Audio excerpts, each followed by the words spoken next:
Barangay Yuok. Ayan, shout out sa inyo lahat ha.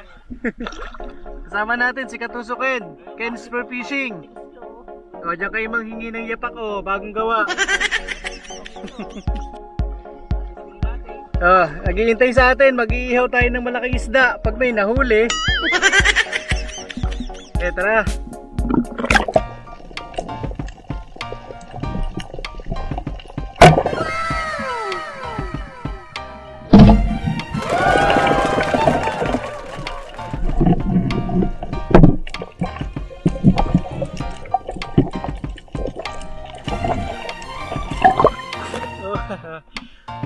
Pwede naman o.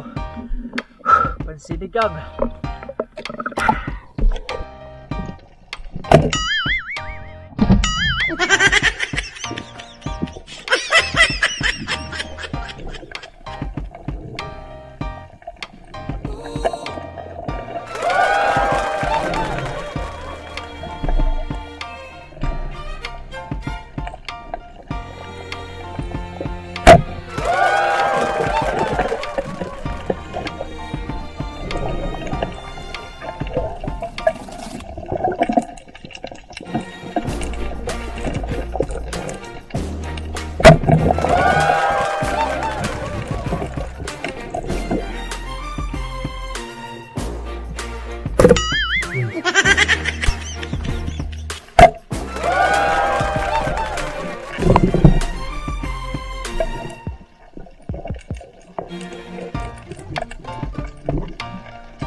Nakailag sa akin.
Aswerte pa.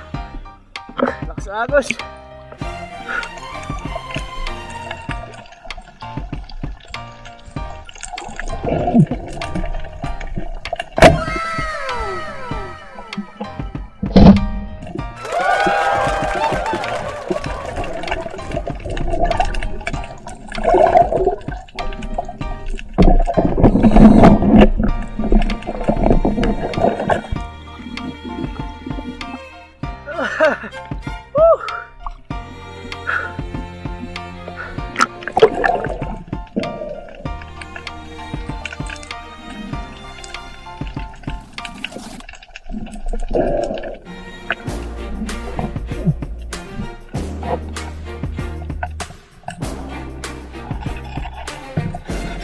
Ito kayo.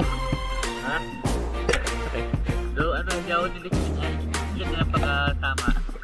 Wala ka na sa lubog na puyo? Wala. Dalawa ay laki.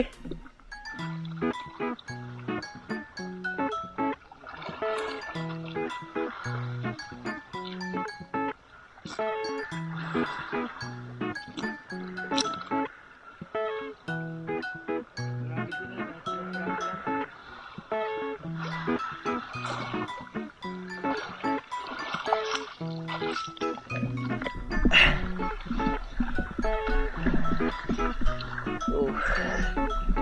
Tatlo, apat na puyo.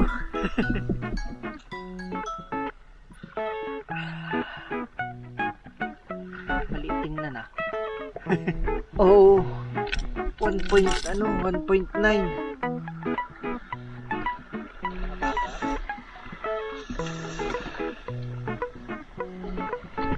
Mabigat pa rito.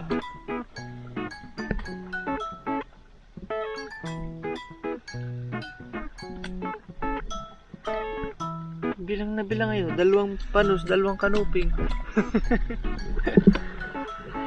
Ayos.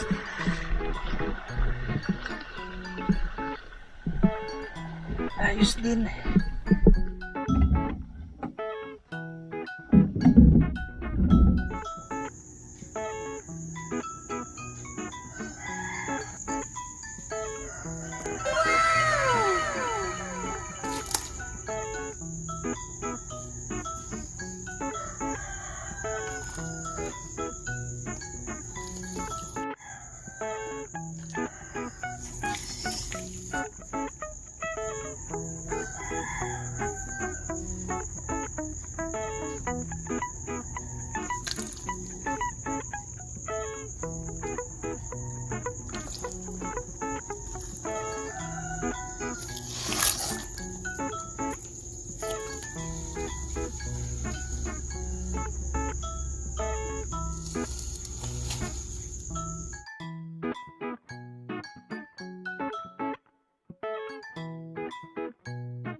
Thank you for watching po mga katusok. Yan yung huling dive natin. Hindi pa pala huli.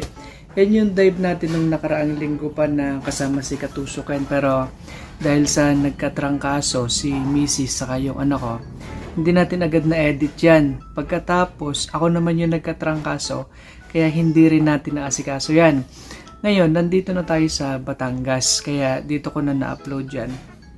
Hindi lang natin na gawa ng voice over dahil hindi pa nakaka-recover yung boses ko. Inuubo pa nga eh. Pero nagbiyahe na tayo papunta rito sa Batangas. Dito na tayo magpapagaling tapos na-dive na tayo. Yung dive namin yan ni Katusukan, bagamat malalaki yung huli natin, kokonti lang siya. Pagkatapos ay mahigit 4 na oras yan mga katusok dahil napakadalang talaga ng isda eh. Nakaikot na kami dun sa spot. Ilang peraso pala yung nahuli. Pagkatapos nung pabalik na kami na nagtataib na, ang lakas na nga ng agos, dun lang kami nakahuli ng ilang perasong malalaki. Kaya nakaahon kami nakauwi tayo ng bahay parang mag-aalas 5 na. Madaling araw na. Pero okay naman. Minsan talaga tiyaga-tiyaga lang para makahuli ng malaki. And titingnan natin dito sa Batangas kung maganda yung spot na mapupuntahan natin.